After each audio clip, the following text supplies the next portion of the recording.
Então nós estamos estudando o livro A Prática da Mediunidade com Jesus e estamos tratando da história de 3 grandes nomes ligados à mediunidade: o apóstolo Paulo, Judas Iscariotes e Ivone do Amaral Pereira, né?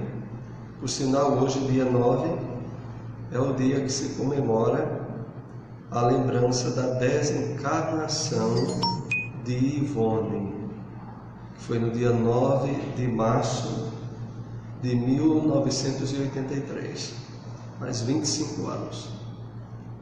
É uma data lembrada pelo fato de ela ter tido uma vida toda 35, né? Uma vida missionária na área da mediunidade. E hoje nós iremos encerrar o estudo referente a Judas Iscariotes vai ao encontro de Jesus. Nós já andamos na semana passada fazendo algumas abordagens sobre o caso de Judas, da traição, e vamos ver agora a parte referente à mudança de vida dele, relatada em algumas obras espíritas, e também as conclusões vindas de alguns médiuns sobre isso. Mas vamos ver aqui a introdução que fazemos do livro Fonte Viva, capítulo 26. Obrigado. O servidor que confia na lei da vida reconhece que todos os patrimônios e glórias do universo pertencem a Deus. Em vista disso, passa no mundo sob a luz do entusiasmo e da ação do bem incessante, sem enamorar-se de si mesmo na vaidade e sem escravizar-se às criações de que terá sido venturoso instrumento. Vamos fazer aqui algumas reflexões sobre isso. Então, primeiramente, Emmanuel nos dizer que o servidor que confia na lei da vida reconhece que todos os patrimônios e glórias do universo pertencem a Deus.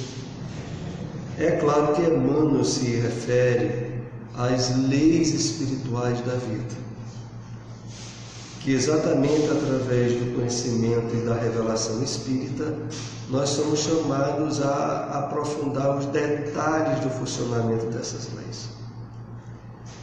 Então, quando lemos os livros da série Vida no Mundo Espiritual de André Luiz, ou quando vamos ler no livro básico, no livro dos Espíritos, as leis morais da vida e o seu funcionamento, nós estamos trabalhando a princípio pelo conhecimento, depois a sensibilização, a vir confiar nessas leis, por perceber como é que elas funcionam. E realmente fora da área do espiritismo cristão, não há outra revelação religiosa que esmiúce em tantos detalhes o funcionamento dessas leis. E aí Emmanuel diz: o servidor que confia na lei da vida reconhece que todos os patrimônios e glórias do universo pertencem a Deus. De onde é que decorre isso? Decorre da aquisição do conhecimento e da conscientização de que somos espíritos. Essencialmente, principalmente, realmente, que tudo aquilo que nos afere os sentidos físicos é transitório, não nos pertence, deve ser visto como instrumentos para aprendizagem e aprimoramento espiritual nosso, mas valores e realidades que pertencem a Deus e não a nós. Ô Soares, pois não? Eu, assim, não sei se é uma infantilidade minha, eu não sei, mas eu pude crer, estou acreditando que na verdade a nossa vida, a gente só está vivo de verdade quando a gente está dormindo. que a gente atravessa. Em termos essenciais, quando a gente dorme, o que se passa durante o repouso do corpo é para ser visto como mais real do que a realidade material quando a gente está acordado. Porque essa realidade material quando a gente está acordado, ela é o resultado de uma interação do nosso sistema nervoso, dos padrões psíquicos nossos de interpretação imperfeitos, frágeis e sob a luz das complicações, inclusive de natureza puramente orgânica. Quando a gente dorme, dependendo do nível de equilíbrio no qual a gente estiver dormindo, as possibilidades de percepção do nosso espírito são maiores e mais reais. As interações que nós temos com os espíritos são muito mais patentes. Então, vive-se em termos de possibilidade muito mais quando está o corpo dormindo do que quando a gente está com o corpo acordado. Há pessoas que têm limitações visuais, auditivas e outras quando está acordado. Dormindo ele vê e ouve muito bem. Bem, por si só isso já evidencia que a realidade em termos de padrões verdadeiros quando ele dorme está muito maior do que quando ele está acordado fisicamente. A questão toda é que as pessoas muito agarradas às coisas materiais e por isso distanciadas da confiança nas leis de Deus, acreditam que a vida está na matéria. E aí realmente não só atrofia a percepção da vida quando está fisicamente acordado, quanto também atrofia quando está fisicamente dormindo, porque os padrões psíquicos dela estão tão presos aos sentidos físicos que na maioria das vezes quando está fisicamente dormindo, a mente está repetindo as experiências que teve durante o dia e ela usufrui pouco de possibilidades espirituais. O treinamento que a gente faz durante o dia, em termos de leitura de livros espíritas, de participar de palestras, a gente está fazendo um adestramento para que quando fisicamente a gente estiver dormindo, tenhamos mais possibilidades de interação com o mundo espiritual, porque já estamos fazendo o treinamento durante o dia. Porque para quem vive achando que a vida é só o corpo, o sono para ele é uma confusão entre aquilo que ele se prende muito durante o dia e as tentativas frustradas muitas vezes do espírito dele de interagir com valores diferentes dos valores da matéria, né? Nesse livro que eu estava lendo hoje, tem uma parte lá que fala do momento do sono da gente, os espíritos trevosos, quando a gente não está vigilante, ele nos leva a lugares trevosos e lá faz acordos, dão conselhos, faz acertos de... É uma série de coisas que acontecem no mundo espiritual durante o sono. E quando a gente acorda, entre aspas, aquilo vai se materializar na vida física. Em verdade, a pessoa interage espiritualmente quando está dormindo com aquilo que é objeto de maior preocupação ou identificação dela durante o dia quando ela está acordada. Então, se durante o dia a pessoa está acordada e tem uma vida toda ligada a vícios ou desequilíbrios morais, ela tem uma série de companhias espirituais que vão estar com ela à noite quando ela for dormir. Então é evidente que ela vai interagir com aqueles espíritos aos quais ela já se identifica muito durante o dia. Quando é de noite, é natural que eles continuem a se interessar, né? É essa a questão. Em verdade, a gente tem assim, entre estar acordado fisicamente ou dormindo fisicamente, uma continuidade de interação de valores, de identificação, de sensibilização àquilo que a gente dá mais valor. Então é natural que muitas pessoas que se preocupam e de fato dão valor às questões espirituais, muitas vezes sonhem estando em palestras, em reuniões espíritas, no nosso caso, e muitas vezes isso se desenvolve durante a noite quando ela está dormindo, porque aquilo, de certa maneira, repercute o interesse que ela teve quando ela estava acordada. Mas voltemos aqui ao texto, para a gente fechar essa introdução. Então a questão toda é a seguinte: na medida que a gente identifica as leis divinas, as leis espirituais, confia nelas, é lógico que o nosso espírito, em termos de valores, se fortalece e a gente corta a ilusão das coisas materiais e percebe nelas patrimônios cujo único Deus e dono real é o Pai. Como diz o texto, todos os patrimônios e glórias do universo pertencem a Deus. Quando a pessoa se identifica com as coisas materiais, ela acha que ela é que é a dona. Aí ela é dona do carro, ela é dona do terreno, ela é dona de uma série de coisas que na verdade ela não é dona coisa nenhuma. Ela tem apenas a posse temporária, o empréstimo, que pode ser tomado a qualquer hora sem que ela queira. Adiante, Emmanuel nos diz: em vista disso, passa no mundo sob a luz do entusiasmo e da ação do bem incessante. Eis a consequência natural da nossa identificação com os valores do Espírito.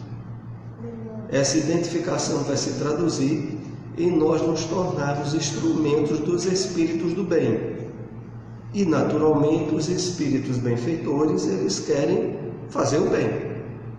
E o resultado é passarmos no mundo sob a luz do entusiasmo e da ação do bem incessante, sem enamorar-se de si mesmo, na vaidade, e sem escravizar-se às criações de que terá sido venturoso instrumento. Então a pessoa cada vez mais se percebe ao fazer o bem como sendo o resultado das boas influências que acompanham ela e não atribui isso de maneira nenhuma a valores pessoais que ela reconhece não ter. É essa a questão. Vamos então entrar no nosso tema. Judas Iscariotes vai ao encontro de Jesus. Então, uma citação extraída do livro Trigo de Deus, que é do espírito Amélia Rodrigues, ela comenta a questão da traição de Judas. Está no capítulo 12. Nós separamos esse texto que no livro A Prática da Mediunidade com Jesus se refere. Antes de aparecer as mulheres que foram ao túmulo vazio, Jesus descera às regiões penosas do mundo inferior, ao qual se arrojara Judas invigilante, debatendo-se na constrição psíquica do laço que o enforcara, e sob a truanesca zombaria daqueles espíritos que o estimularam à tragédia, tornara-se símbolo da suprema desdita. Então, essa citação é apoiada, como nós falamos na semana passada, na primeira carta de Pedro, capítulo 4, quando fala de que Jesus foi pregar aos espíritos em prisão, pregar o Evangelho, segundo o texto bíblico. E nós aprendemos nos relatos espíritas, como esse de Amélia Rodrigues, detalhes que não estão na Bíblia. Assim como a gente viu naquele livro Boa Nova de Humberto de Campos, que também tinha lá um capítulo sobre Judas. Hoje nós iremos ver também nesse livro Crônicas do Além-Túmulo outro capítulo que tem sobre Judas, para concluirmos o nosso tempo. Então Jesus descer às regiões penosas do mundo inferior para socorrer Judas. Isso é algo que nós espíritas temos a revelação e a certeza. E de maneira nenhuma a Bíblia entra nesses detalhes, nessa aí especificamente. Diz que Judas também debatia-se na constrição psíquica do laço que o enforcaram.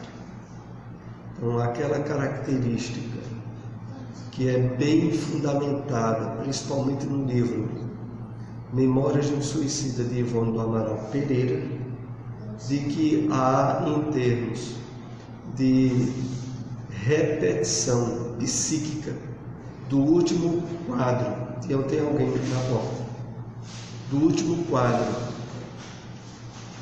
que repercute mais na mente do espírito antes dele desencarnar, que é a maneira pela qual, no caso, Judas houvera se enforcado, e isso fica martelando e se repetindo inúmeras vezes.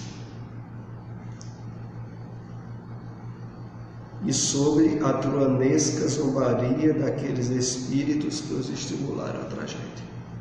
Como nós aprendemos também, todos os casos nos quais a criatura humana tomba sob desequilíbrios morais, e o suicídio é um dos piores dele, ou pior mesmo, há sempre interação, influenciação e processos obsessivos graves também, como foi o caso de Judas. Ainda nesse mesmo capítulo diz o seguinte, capítulo 12: no aturdimento ímpar, sem poder ver o amigo divino, sentiu momentaneamente atenuarem-se-lhe as dores e a loucura, e ouviu-lhe a voz dúcida nos refolhos do ser: Judas, sou eu, confia e espera. Ainda há tempo, nenhuma das minhas ovelhas se perderá. Perdoa-te o ultraje, a fim de que te possas libertar da culpa e recuperar-te. Acende a candeia da esperança e a sombra cederá. Está no capítulo 12. E aqui a gente tem algumas coisas importantes para analisar. A primeira delas é de que uma coisa muito diferente é o sentimento de culpa e o arrependimento, que muita gente confunde. O sentimento de culpa abre campo para autopunição, autoflagelação. Arrependimento abre campo para reparação, para abrir-se a possibilidade de solucionar um problema que a pessoa tem consciência que criou. Então é muito comum a criatura humana, devido à sua infância espiritual, querer, quando erra, autopunir-se, como se através do sofrimento ela resolvesse o erro que cometeu. E não resolve.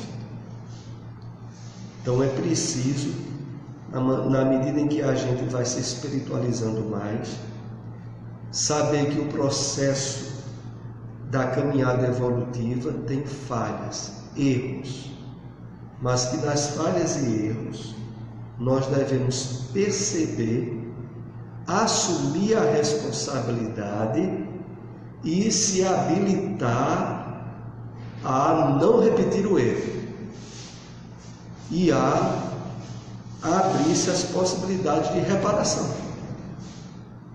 Então, isso também é importante nós considerarmos, porque é muito comum, devido ao passado de infância espiritual nosso, a gente, quando erra, querer estar se punindo, como se através da punição a gente resolvesse o erro que criou. E não é assim. No caso mesmo de Judas, ele entrou no mecanismo de culpa e de autoflagelação. E é aí onde Jesus diz a ele, como é relatado por Amélia Rodrigues, na mediunidade de Valdo Franco, diz a ele: confia e espera, perdoa-te, o ultraje a fim de que possas te libertar da culpa e recuperar-te. Vamos ver o que vai acontecer com Judas após isso. Ainda no livro, no mesmo capítulo, recorda o amor, de modo que a paz se aninhe no coração. Nunca te deixarei nem te condenarei. Hoje começa época nova e amanhã é o dia da vitória. Repousa um pouco, pois os milênios te aguardam, e eu também estarei esperando por ti. Suavizado o sofrimento pelo reconforto da presença, Judas adormeceu por um pouco, adquirindo forças para as futuras expiações redentoras. Então, Amélia Rodrigues continua narrando essa conversação de Jesus com Judas. Tudo isso que Amélia Rodrigues relata se adapta perfeitamente ao que nós colhemos nas crônicas de Humberto de Campos, sobre os encontros que houve entre Jesus e Judas. Para os cristãos que não têm a revelação espírita, toda a história de Judas acabou-se ali, nos evangelhos, quando ele se suicida. Para nós, a história de maneira nenhuma parou ali. Oi, Soares, nesse acolhimento que ele se encontrava lá seria um mural, como que ele conseguiu ver a Jesus? Porque geralmente quando o espírito está em outra sintonia e não pede, não conversa com Deus, não pede, não mentaliza alguma coisa assim, ele não consegue ver o espírito de luz que está ali do lado dele tentando ajudar. Exatamente. No caso, ele conseguiu ver a Jesus porque era Jesus. Vamos ver aqui. A explicação é a seguinte. No livro Missionários da Luz, tem um caso de um cidadão que comete um suicídio. E quando ele comete o suicídio, deixa uma viúva e filhos. Só que ele camuflou o suicídio, dando a aparência de que tinha sido um homicídio. Ele era alguém depressivo de muito tempo. Na verdade, a causa da depressão dele foi porque ele tinha assassinado o ex-noivo de quem agora era sua esposa. Ele assassinou e depois se apresentou, já devia conhecer a viúva antiga, estreitou laços de amizade com ela e se casou com ela, sem dizer nada a ninguém e sem que a justiça humana tivesse encontrado responsabilidade nenhuma, porque ele camuflou o homicídio, dando a entender que não tinha sido por ele.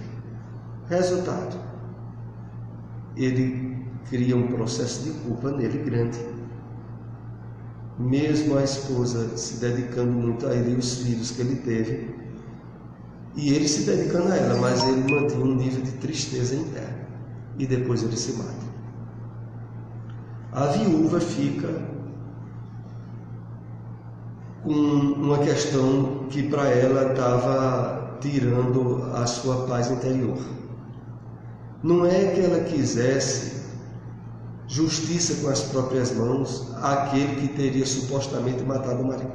Mas em resumo, o que é que ocorre?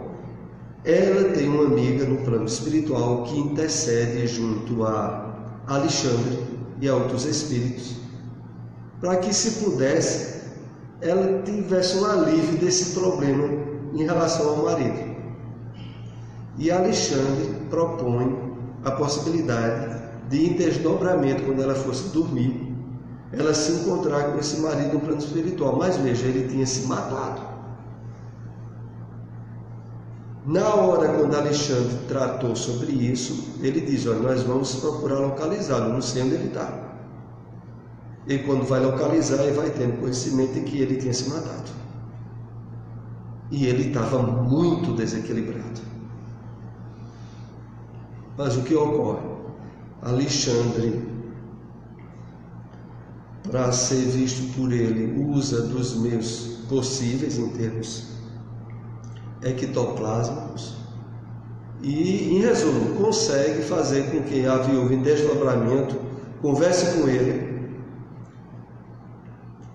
e cá entre nós, faz com que ele tenha uma conversa com a viúva onde ela se tranquilize e, ao mesmo tempo, não venha a ter a ideia de que de fato ele se matou.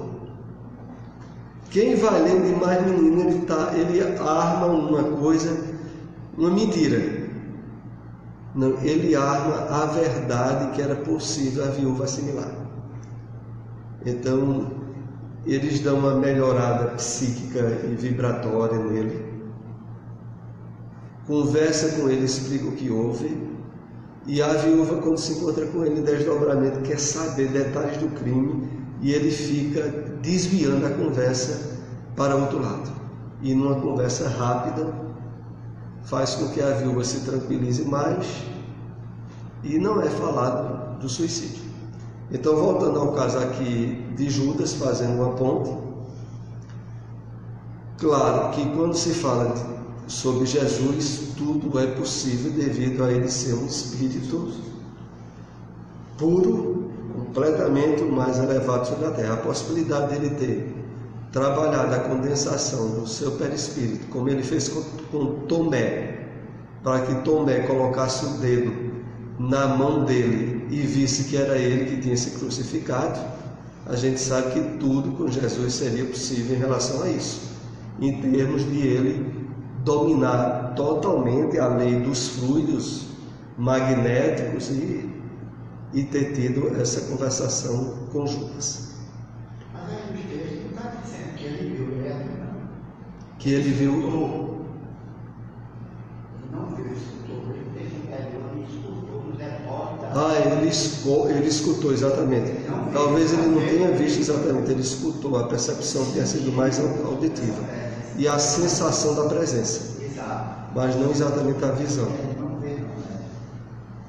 Porque depois diz, suavizado o sofrimento pelo reconforto da presença, Judas adormeceu por um pouco, adquirindo forças para as futuras expiações redentoras. Depois da presença de Jesus, ele consegue acalmar-se e dormir. E depois viriam as provações redentoras, que a gente vai ver hoje um pouco sobre isso. Esta é a característica do amor incondicional de que Jesus é o grande modelo para todos nós. Daqueles que amam incondicionalmente não há espaço para culpa e punição. Para eles há sim oportunidade para a reparação, para a reabilitação perante a própria consciência. Então, isso aqui é muito importante para todos nós. Qual é? Perante os valores espirituais que nós vamos aprendendo, temos que estar muito bem despertos de que o que a espiritualidade benfeitora espera de nós não é sentimento de culpa por erros. É sensibilização para o arrependimento, para a renovação e não repetir erros. Porque facilmente, mesmo nós espíritas, temos tendência a, quando errar, entrar em processo de autopunição. Então, a característica do amor incondicional de Jesus, que é um modelo para todos nós, quando a gente vislumbra a situação do crime de Judas e de que mesmo perante esse erro maior que ele cometeu, sentimento de culpa não resolve, avalie para erros menores que a gente venha a cometer. Em verdade, o sentimento de culpa, psicologicamente falando, ele sempre se coloca como um meio de desvio da responsabilidade. O que mais ocorre quando a gente erra algo e se sente culpado é querer pagar por se sentir culpado e possivelmente depois repetir o mesmo erro, porque não assumiu a responsabilidade pelo erro e acha que através do sentimento de culpa já foi liberado e pode repetir. Vejam como é sutil essa questão na mente humana. A pessoa faz algo errado e diz: me sinto muito culpado, para depois repetir o erro. Já tem os que usam outro método, né? É fugir do erro aparente, né? Porque, assim, às vezes eu vejo muitos relatos de pessoas que, por exemplo, tem um cidadão que mora próximo à minha casa e ele fala: eu sou evangélico, e para você ver como é difícil ser evangélico, a gente não pode olhar nem para uma mulher. Como assim? Pode não, porque já está pensando coisa ruim.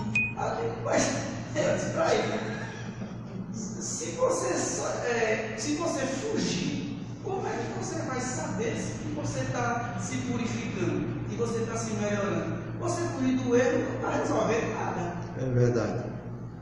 Está só mostrando lá. Aí veja, é a questão, como a gente estava dizendo, com a doutrina espírita é que a gente aprende uma coisa: olha, errou, significa uma coisa. Assuma a responsabilidade e repare. Não é só assumir a responsabilidade, repare o que você errou. Tente consertar. Tente repor se você tirou. E isso, normalmente, os nossos irmãos de outras doutrinas cristãs não trabalham. Porque acham que, na verdade, Jesus já teria resolvido tudo. Ou jogando no mar do esquecimento, foi o que ele disse, né? O que a gente faz é Jesus jogando no mar do esquecimento. A gente espera nesse mar. Continuando, a gente ainda tem: o reino dos céus está no coração e deverá ser exteriorizado através do amor, da paz, em bênçãos de humildade e fé. São-lhe oferecidas moedas de prata e ouro, poder e prazer, que após recebidas, quando se lhe constata o desvalor e se deseja, repara o mal, os enganadores repetirão: isso é lá contigo. Vamos entender esse texto. O reino dos céus está no coração e deverá ser exteriorizado através do amor, da paz e bênçãos de humildade e fé. Isso está na página 90, que nós já estamos no livro A Mediunidade, a prática da mediunidade com Jesus. Vejam como é a história, porque aí ela é um aconselhamento para os médiuns. Primeiro dizendo que o reino dos céus está no coração e deve ser exteriorizado por amor, paz, humildade e fé. Só que o mundo e a realidade do plano material oferece moedas de prata e ouro, poder e prazer, que após recebidas, quando se lhe constata o desvalor e se deseja reparar o mal, os enganadores ou o mundo que ofereceu diz: isso é lá contigo. Te vira. A questão é te vira. Então é preciso, isso é muito importante, sobretudo para os médiuns ostensivos, aqueles que trabalham na área do intercâmbio espiritual, que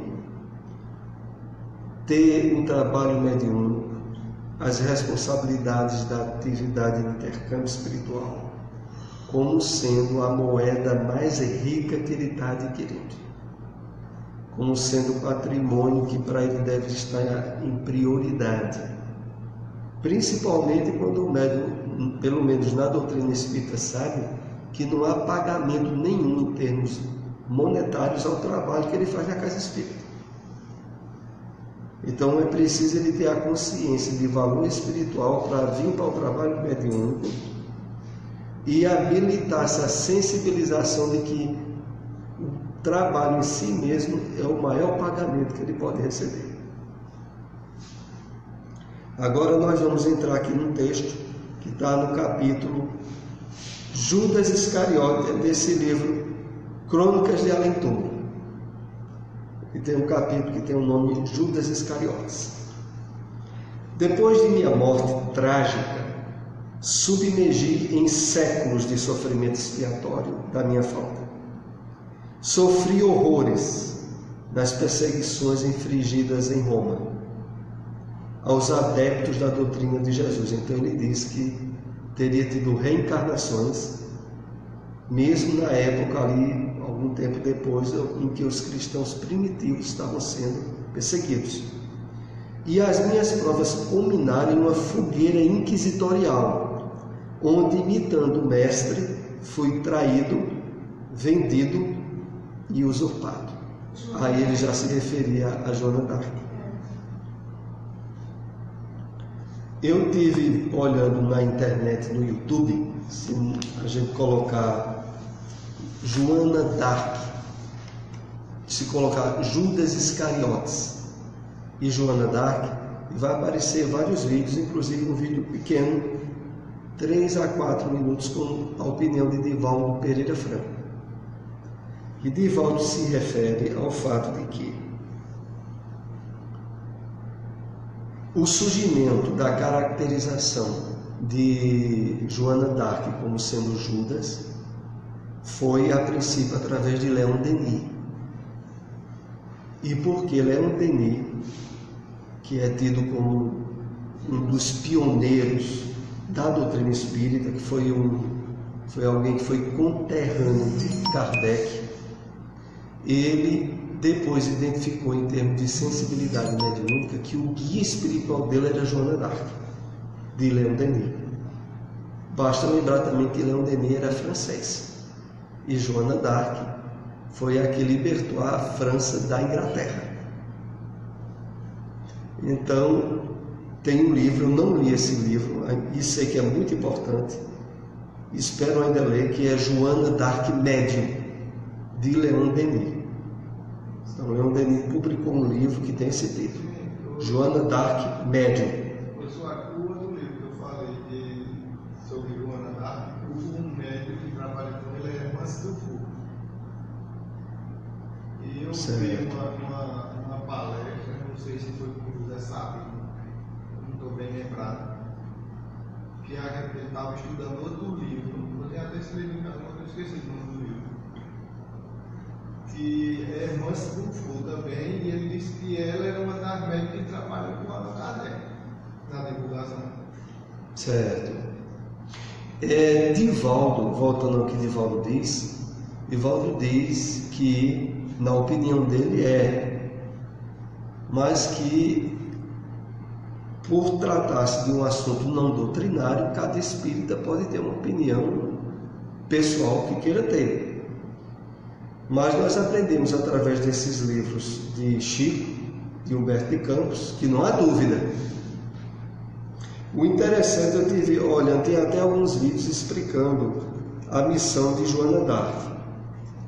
E para a gente ter uma ideia, primeiro, um dado interessante, né? Ela tinha 18 anos de idade quando se tornou a libertadora da França do Império Inglês. Agora você imagina que ela era uma camponesa, católica por tradição familiar, e que desde cedo ouvia vozes. E essas vozes, a princípio, indicou que ela se interessasse muito pela igreja, E depois essas vozes disseram a ela que a missão dela era libertar a França do Império Inglês. Na época, a França era submetida à Inglaterra. E vejam, naquela época, uma mulher, primeira coisa, era totalmente proibido que a mulher tivesse uma atividade tipo militar. Imagina assumir um comando de toda o poder de guerra que a França tinha na época, que ela tomou a frente de toda. Primeira, é feita a indicação que na época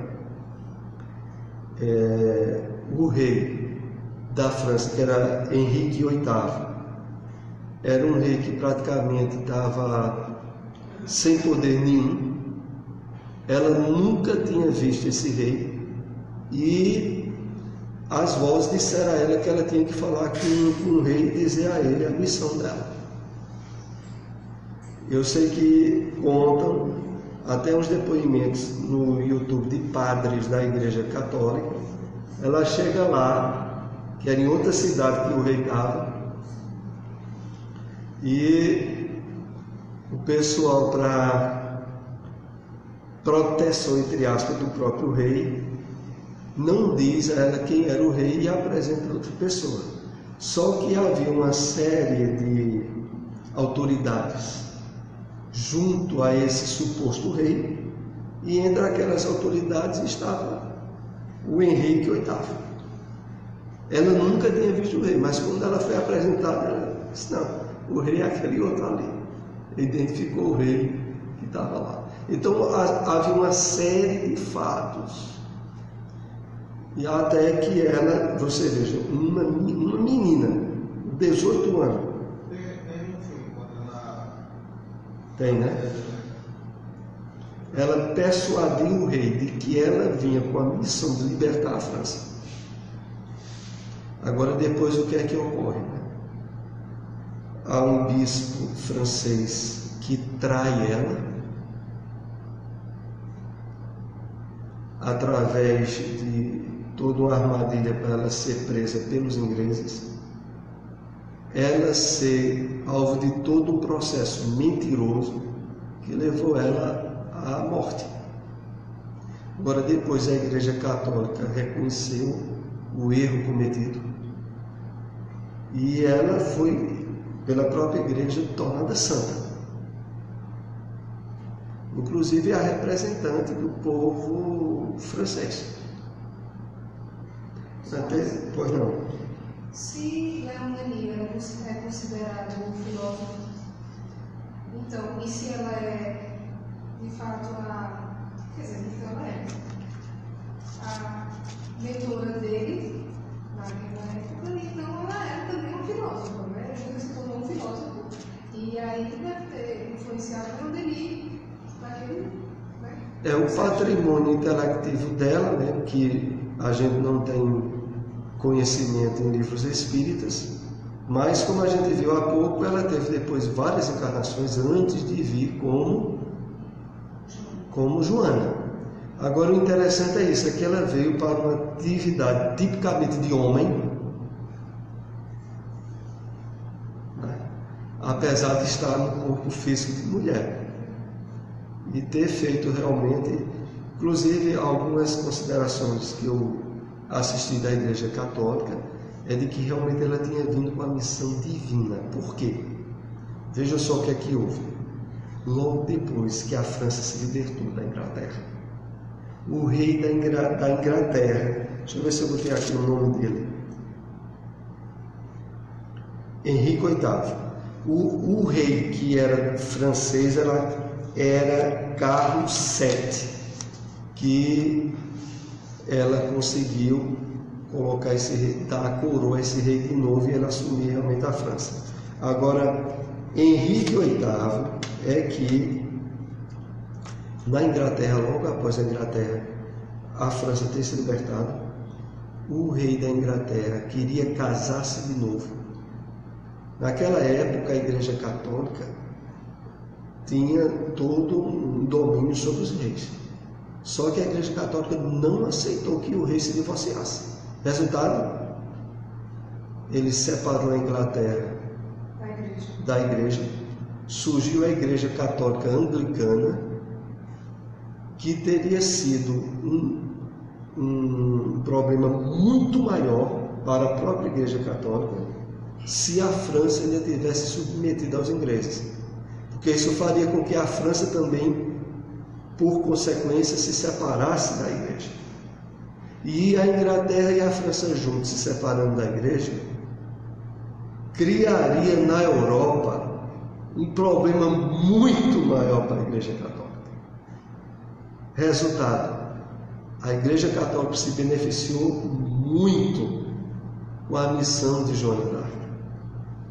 Porque se naquela época exata ela não tivesse separado a França da Inglaterra, a França também ia se separar da igreja e, por efeito, contagiaria vários países da Europa. Então, por isso é que hoje a igreja a considera santa e com todos os direitos, porque ela acabou fazendo um benefício muito grande à Igreja Católica. Mas vamos aqui ainda para um slide para a gente... No filme conta também que tem uma lenda contando uma mulher que ia aparecer para libertar a França. Desde a vida de Jesus, né, que tem os profetas anteriores que viam o Messias, né, que tinha toda a preparação anterior, né, para escravizar. Aí tinha dela também. E aí o incrível, como aqui diz, sabe, é que ela foi traída pela França depois de ter libertado a França. Não, eu sei. Para ser entregue aos ingleses é fogo. Não, eu estou falando assim, antes dela se apresentar, né? Vamos supor, tinha uma profetização da vida dela. Certo, uma profecia mesmo. Uma profecia. Bom, vamos ver aqui mais um slide.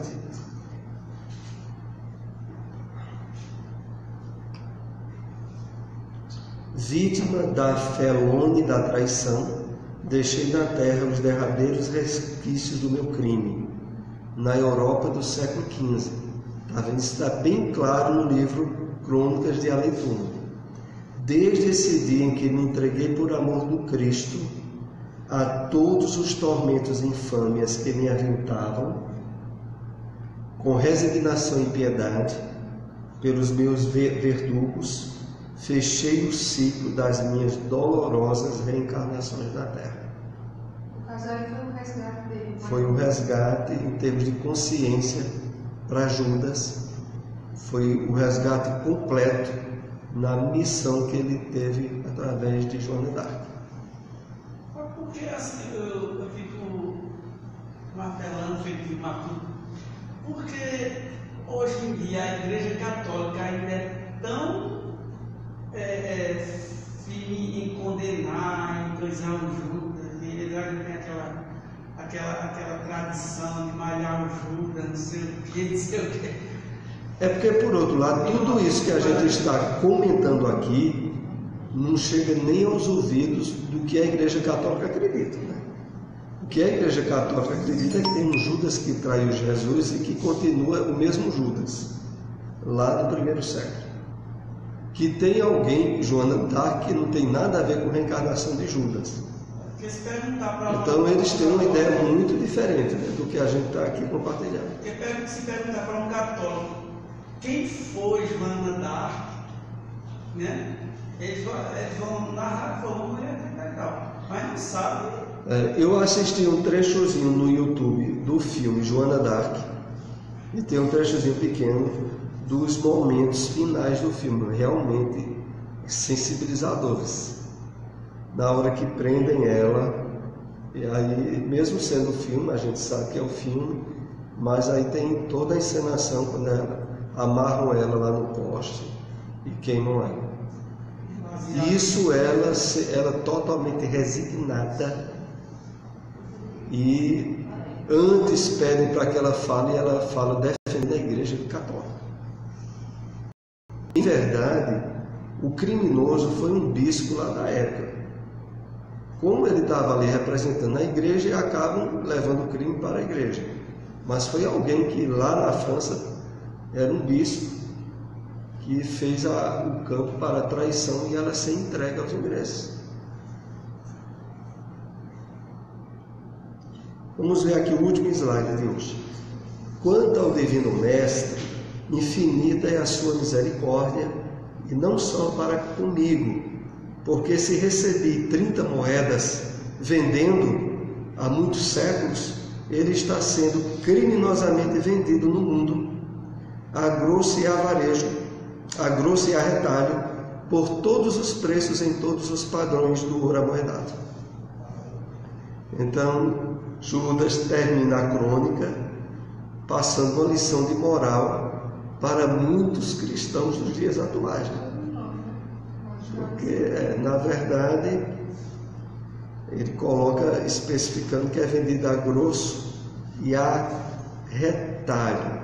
Ou seja, muita gente recebendo dinheiro e valores por se dizer defensor do que Jesus ensinou.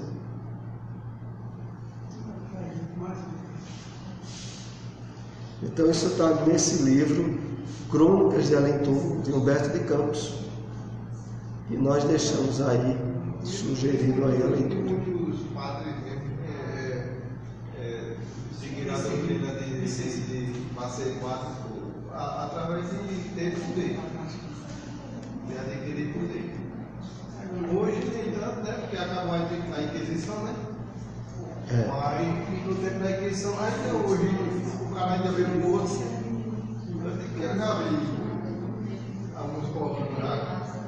Sim, até com isso mesmo. O padre, sei lá, faz um barulho, teve que entrar na justiça contra ele, ele chegou a dizer, eu vou puxar de quem é que mandar aqui. Ele queria mandar no teu juiz.